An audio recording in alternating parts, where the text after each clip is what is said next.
Welcome to another explainer. I am so incredibly thrilled to have you here with us today because, wow, we are going on an absolute journey. We're going to unpack one of the world's most ancient, massive, and truly awe-inspiring festivals, the Ratha Yatra of Lord Jagannath.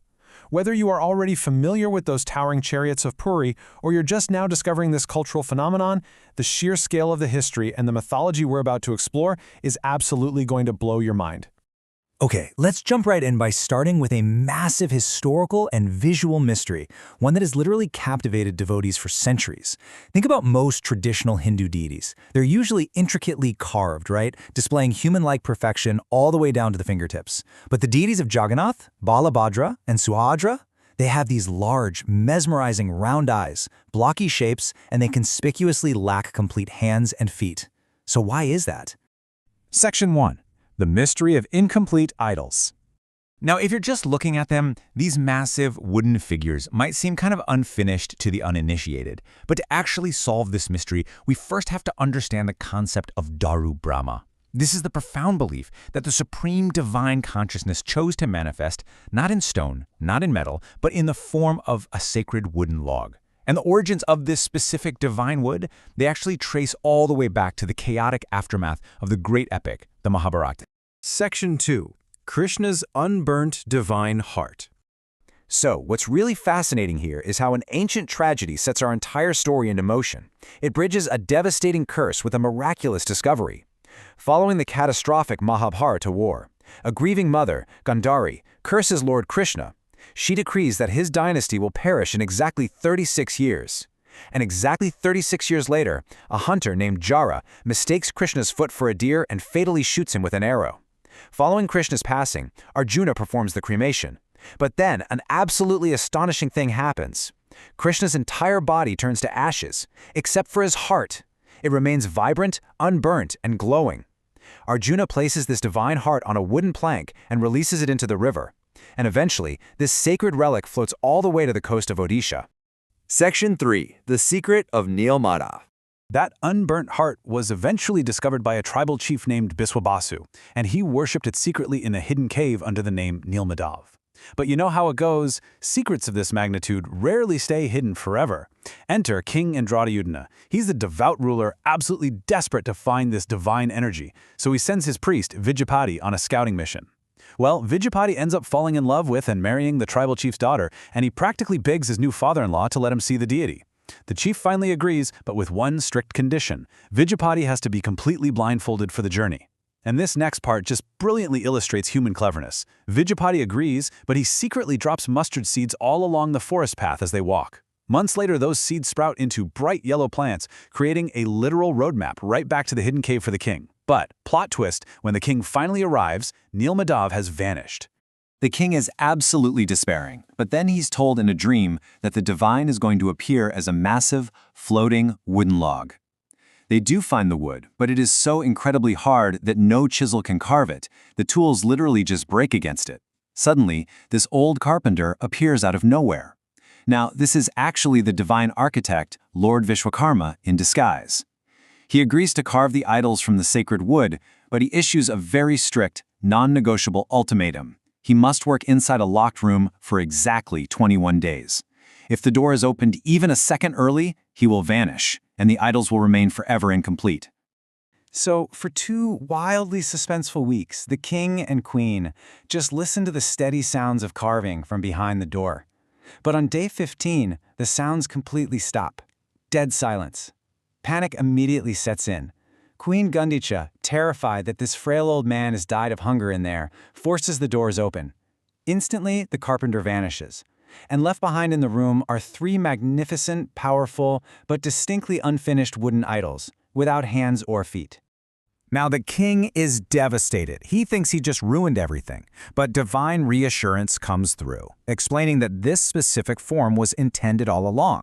In fact, ancient scriptures like the Upanishads beautifully justify this appearance, stating, without hands, he grasps all. Without feet, he walks everywhere.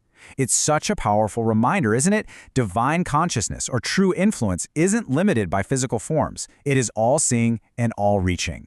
Section 4. Chariots in Ancient Mythology. Let's shift gears from the deities themselves to the incredible vehicles that carry them. Chariots have literally always been the ultimate symbol of divine power and cosmic motion in ancient mythology. I mean, think of the Pushpak Rath, a legendary flying chariot. Or the sun god Surya's chariot, which is pulled by 7 horses representing the 7 days of the week and the colors of the rainbow.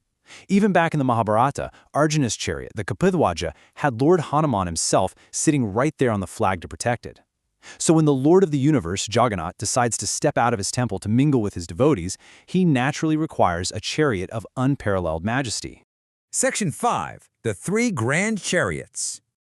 And this is exactly where mythological grandeur crashes right into staggering real-world engineering.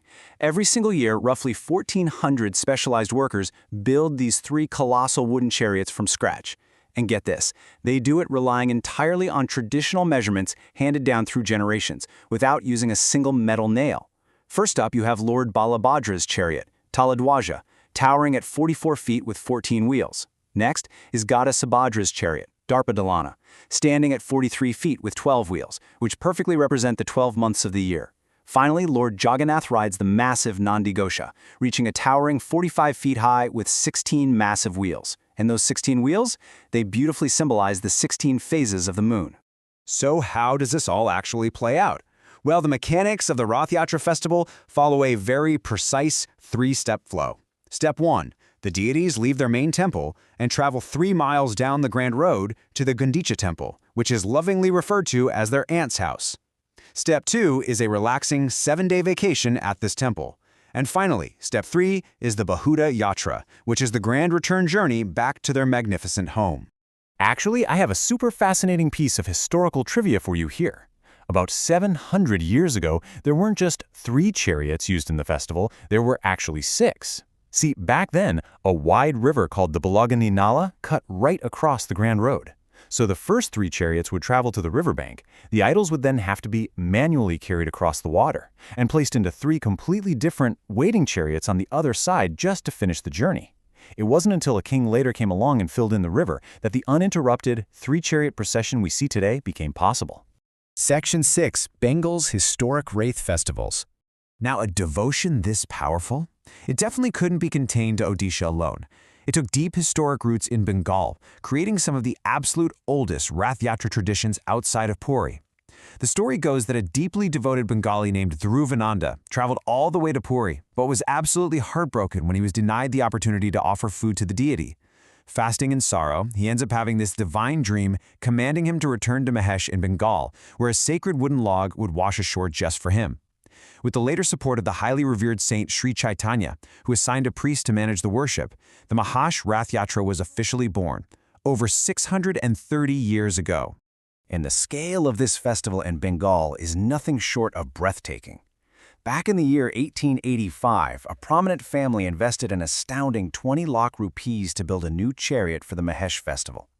They constructed this towering 4-story chariot made of iron and wood that weighs an unbelievable 125 tons. It features all this intricate artwork of different divine epics on every single level. And remarkably, that exact same 125-ton chariot is still the one being pulled by devotees today. No way, right? And we really can't talk about Bengal without mentioning the incredible town of Guptipara.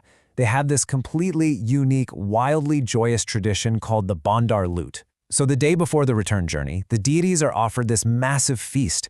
We're talking over 400 clay pots, each filled with about 5 kilos of rice, sweets, and vegetables. At exactly 5 p.m., the priests throw open the temple doors, and the devotees joyously rush in to literally loot the sacred food. It's such an incredibly vibrant, chaotic expression of community, love, and sheer spiritual joy. All of which brings us to our final thought. How did a story that begins with a tragic curse in the Mahabharata and a glowing, unburnt heart floating down a river evolve into this kind of cultural titan? We've got incomplete wooden idols that challenge our very perception of what the divine should look like. We have colossal wooden chariots built without a single nail and a 125-ton iron behemoth pulled by millions. The Rath Yatra is the ultimate testament to how profound mythology can shape massive, real-world devotion. So it leaves us with a fascinating question to chew on. In our hyper-modern age of technology, what other ancient stories still possess the sheer power to mobilize millions of people and move 125-ton monuments by faith alone?